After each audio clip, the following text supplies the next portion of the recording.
శ్రీ గురు చరిత్ర అధ్యాయం 16. ఓం గణేశాయ నమః. ఓం సరస్వత్యై నమః. ఓం శ్రీ గురుభ్యో నమః. నామధారక, నీలా గురుచరిత్ర వినాలని, నీలా ఇంత శ్రద్ధాభక్తులతో ఉన్నవారిని ఇంతవరకు చూడలేదు. నేను నీకు కథ చెప్పుతున్నప్పుడల్లా శ్రీకరుడే నాలో ప్రవేశించి తన కథను తానే చెప్పుకున్నట్లు నాకు అనిపిస్తుంది. నా జీవితము ధన్యమైంది. నిజంగా నీకు తెలియకుండా నీవు నాకెంతో ఉపకారం చేశావు. నా మనస్సుకు నందనవన విహారం చేస్తున్నట్లుంది. నీవింకా శ్రీగురుని కృపను సంపాదించగలిగావు. నీ పూర్వపుణ్యం చాలా మంచిది. శ్రీగురుని అనుగ్రహం వలన లోకశ్రేష్ఠుడు అవుతావు. నీ వంశమంతా పుత్ర పౌత్ర ధన ధాన్యాలతో సుఖ సంతోషాలతో విలసిల్లుతుంది. శ్రీగురుని చరిత్ర చెబుతాను, శ్రద్ధగా విను అంటూ యోగపుంగవుడు నామధారకునితో శ్రీగురు చరిత్ర చెప్పడం ప్రారంభించాడు. శ్రీగురు 1 సంవత్సరం పాటు వైద్యనాథంలో రహస్యంగా ఉండిపోయారు. శిష్యులందరూ తీర్థయాత్రలకు వెళ్ళగా నేను మాత్రం శ్రీ గురుపాద సేవా వ్రత దీక్షాపరాయణుడిగా ఇక్కడే ఉండిపోయాడు. ఒకనాడు ఒక బ్రాహ్మణుడు వచ్చి శ్రీగురువు పాదాల మీద వాలి, స్వామి, నేను ఆత్మసిద్ధి కోసం ఎంతకాలం తపస్సును ఆచరించాను, కానీ నా మనస్సు ప్రశాంతత పొందలేదు. తమ దర్శనం చేయడంతోనే నా మనస్సు శాంతించింది. నాకెంతో ఆనందం కలుగుతుంది.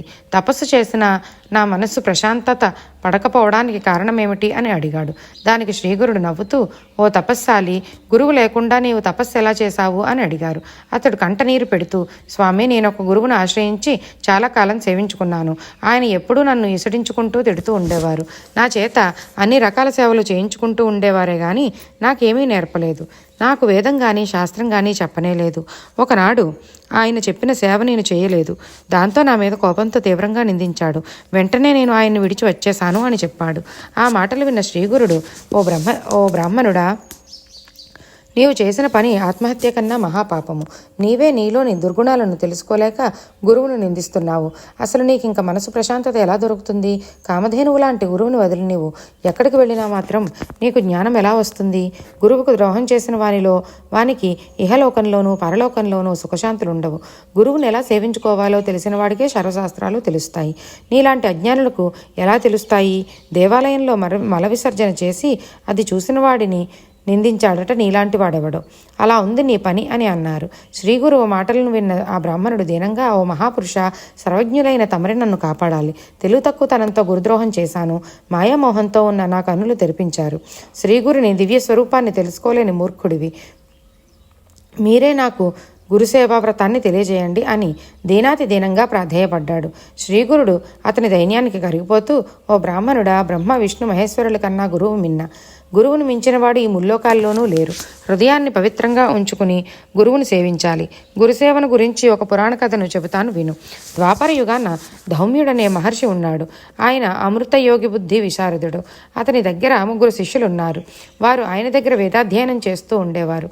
అరుణి, ఉపమన్యువు, బైదుడు అనే 3 శిష్యులు ఆయన్ను శ్రద్ధతో సేవించుకునేవారు. అహంకారం, దోషాలు తొలగిపోయి మనస్సు శుద్ధి అవడానికి గురువులు శిష్యుల చేత సేవలు చేయిస్తూ ఉండేవారు. ధౌమ్యుడు ఒకనాడు అరుణుని పిలిచి, నాయనా, నీవు మన పొలానికి వెళ్ళి చెరువు నీళ్లు పొలానికి పెట్టు, లేకపోతే పొలంలో ఉన్న వరి పైరు ఎండిపోతుంది అని చెప్పారు. అతడు పొలానికి వెళ్ళి చెరువులో ఉన్న నీరు కాలువ ద్వారా పొలానికి నీరు పెట్టారు. కానీ కాలువకు నీటి ఒత్తిడి ఎక్కువై ఒకచోట గండిపడి నీళ్లన్నీ బయటకు పోతున్నాయి. గండికి ఎంత కట్టవేసినా నీరు నిలవడం లేదు.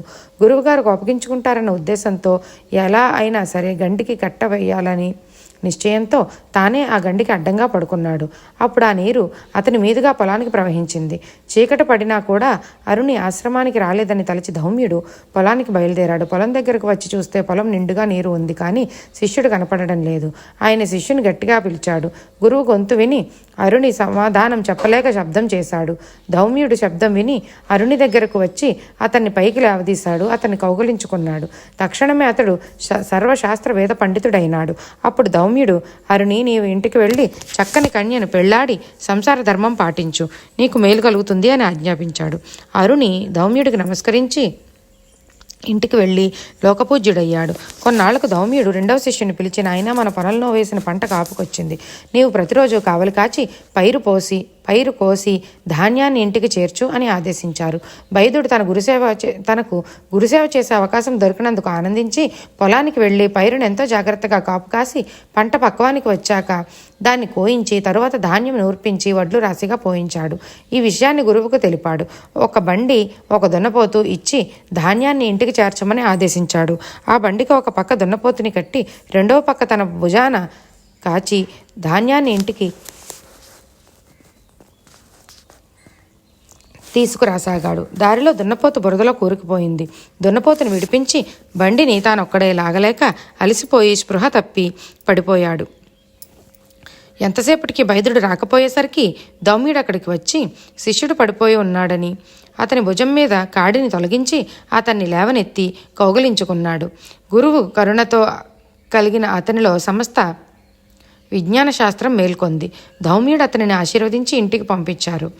అతడు కొద్ది కాలానికే లోకవిఖ్యాతుడయ్యాడు. ఇక మిగిలింది ఉపమన్యువు ఒక్కడే.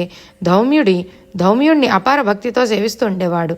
ఉపమన్యువునికి అతిగా తినడం అలవాటు. తిండి మీద ధ్యాస విద్యార్జనలో ఉండేది కాదు. దౌమ్యుడు ఆలోచించి అతన్ని పిలిచి, నాయనా, మన ఆశ్రమంలో గల గోవుల్ని అడవికి తీసుకువెళ్ళి మేపుకురా అని ఆదేశించాడు. గోవుల్ని తోలుకుని అడవికి వెళ్ళాడు. కొంతసేపటికి ఆకలికి తాళలేక గోవుల్ని ఆశ్రమానికి తోలుకు వచ్చాడు. దౌమ్యుడు అది చూసి సాయంకాలం వరకు గోవుల్ని మేపుకొని రా అని అన్నారు. గురువుగారి ఆదేశం ప్రకారం మరునాడు గోవుల్ని అడవికి తీసుకుని వెళ్ళాడు. బాగా ఆకలి వేసినప్పుడు అతడు స్నానం చేసి సంధ్యా వార్చుకుని సమీపంలోని బ్రాహ్మణులను భిక్ష అడిగి పుష్టిగా తినేవాడు. అతని శరీరం కూడా బాగా పుష్టి కలిగింది. దౌమ్యుడు గమనించి విషయమంతా తెలుసుకున్నాడు. అప్పుడు దౌమ్యుడు, ఉపమన్యు, నేను లేకుండా నీవు భోజనం చేస్తావా? అలా కాకుండా నీవు ప్రతిరోజు తెచ్చిన భిక్ష నాకిచ్చి మరలా అడవికి వెళ్ళి గోవుల్ని మేపుకురా అని ఆదేశించారు. ఉపమన్యు దౌమ్యుడు చెప్పిన విధంగానే చేసేవాడు. కానీ అతనికి బాగా ఆకలి వేసేది. అందుచేత తాను మొదట అడిగి తెచ్చిన భిక్షను గురువుకు సమర్పించి రెండవసారి భిక్ష తెచ్చుకుని తాను తినేవాడు. అతని శరీరం మంచి పుష్టిగా ఉండసాగింది. ఆ విషయం తెలిసిన దౌమ్యుడు ఉపమన్యువు తెచ్చిన రెండో భిక్ష కూడా తనకే ఇయ్యమన్నాడు. అతడు అలాగని చేస్తూ ఆవు పాలు దూడలు తాగగా మిగిలిన పాలను తాగి ఆకలి తీర్చుకునేవాడు. ఆ విషయం కూడా దౌమ్యుడు తెలుసుకున్నాడు. ఓరి, దూడలు తాగగా మిగిలిన పాలు తాగిన వారు మందబుద్ధులవుతారు. నీవు పాలు తాగొద్దు అని శాసించారు. ఆ మరునాడు ఆకలి వేస్తూ ఉంటే జిల్లేడు పాలు ఎంగిలివి కావని తెలిసి ఒక ఆకు దొన్నెలో పోసి తాగాలని పాలు పడుతుండగా అవి చింది అతని కళ్ళల్లో పడ్డాయి. కళ్ళు రెండూ కనిపించలేదు. అప్పుడు అతను గోవులను వెతుక్కుంటూ వెళ్ళి ఒక నూతిలో పడిపోయాడు. చీకటి పడిపోయినా